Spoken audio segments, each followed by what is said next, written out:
To escape a stranded or sinking car, take off your seatbelt, wind down the window and climb out onto the roof, where you can then hopefully call 000.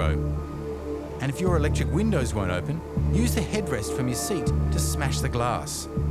Too bad this car doesn't have any, but hopefully yours does. Once again, what we're about to do is dangerous and is filmed under controlled conditions. The car is anchored to the floor of the channel, so it won't float away. When the water hits, what are we doing? Climbing out? We're gonna climb out, yeah. Oh, man. Oh, now you feel tight.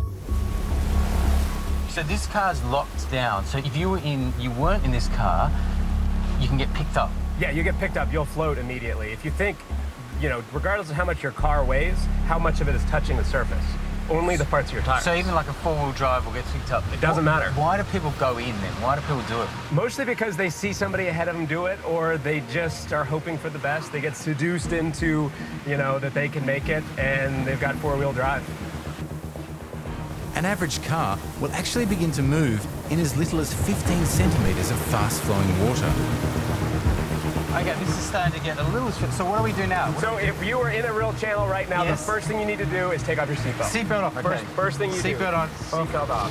Seatbelt off. Now, if you can't open your door, don't panic. The weight of the water against the car makes it impossible to open.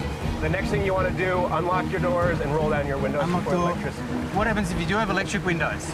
Typically, the front of the car won't be submerged that quickly, and the electricity will stay on a lot longer than you think. Oh, this is front. Yeah. So what we're going to do is get out, sit on the windowsill, Sit on the windowsill. and then crawl onto the roof. Jeez.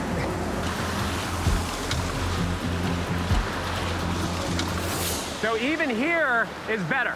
This is a better position than being in the car or being out of the car, because now it's going to be easier for rescuers to get to us. This is like coming into the... Yeah, it's coming in, and all of that is an entrapment hazard, so we want to stay out of the water as best we can.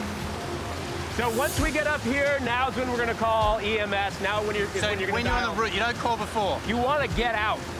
So I did want to get, you yes. did want to get out. It was a natural encouragement, but you want to. Once we get up here, now's the time we can call 000. So you call 000, you tell them where you are. Yep, you tell them where you are. And you stay on the roof, you float. You stay on the roof as long as you feel like you can do that safely. You do not want to end up in this situation. No. Under any circumstance. This is the worst thing you can do. The easiest thing to do is turn around. Don't cross the river. Faced with floodwater, whether in a tiny car or a big four-wheel drive, I would not be driving into it. It's simply not worth the risk.